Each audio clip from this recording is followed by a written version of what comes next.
Yang ini aku beli tempat gantung penyapu ni. Dia kalau pasang dia akan jadi macam ni. Yang ini khas untuk outdoor punya.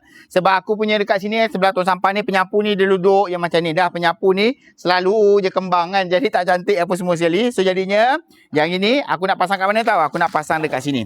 Dia simple warna hitam memang cun lah. Aku memang suka warna hitam. So yang ini sebenarnya dia boleh pasang indoor ataupun outdoor. Yang ini memang solid Nampak ni, ni tempat cangkuk dia ni kalau solid dia punya plastik dia. So yang ini dia lain sikit dia punya design dia, nampak? Dia boleh macam ni.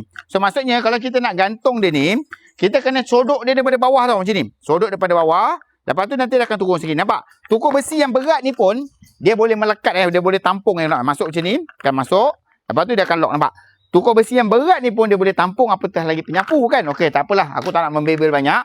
So yang ni aku nak pasang dekat sini, tapi aku dah siap-siap dah tebuk dia punya apa cakap lubang skru dia apa semua sekali. Nanti korang dekat rumah korang buatlah sendiri lubang-lubang skru dia apa semua sekali. So yang ni pasang kat sini, nampak Cara nak pasang senang je.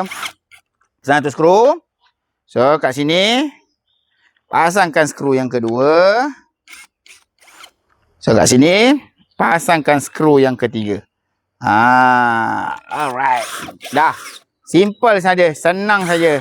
Ini memang saya beli khas untuk luar, untuk outdoor, untuk simpan penyapu semua sekali. Dah, settle. Nampak tak? Ni, cantik tak? Cantik kan? So, jadinya nanti lepas ni, penyapu-penyapu ni, boleh letak kat sini je. Nampak? Cara nak pakai dia, macam ni Ini kadang-kadang ramai orang buat silap, membuatkan benda ni apa tahu? Orang kata tak function. Okay, dia macam ni. Ini, dia bagus dia. Nampak tak? Dia auto lock dia tau. Macam ni tau cara dia. Cara dia, bila kau nak pasang ni, kau tak boleh masuk daripada atas macam ni. Kan? Kau kena masuk dari bawah. Tarik macam ni, letak macam ni kan. Letak, tarik ke atas. Nampak? Bila dah tarik ke atas, kau lepas, dia automatically dia akan sangkut macam tu. Itu kelebihan dia dan dia tak cepat rosak. Kalau korang guna yang jenis sepit tu, dia lama-lama getah dia rosak, dia akan cepat rosak. So nak tarik keluar je, nak tarik ke atas, tarik keluar. Faham tak? So yang ni, saya beli, letak kat sini, sangkut. Cantik. So yang ni sangkut je. Nampak? Ni dia punya ni, sangkut. Sangkutkan dia punya ni apa ni? Penyapu dia.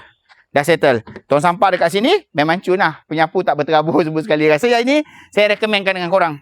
Kalau korang nak cari hook ataupun holder untuk simpan korang punya penyapu, korang punya skop sampah korang semua sekali ni, korang pergi tengok kat dalam beg kuning saya ni. Korang akan dapat macam ni. Tengok kamera daripada depan ni. Korang akan dapat satu set macam ni.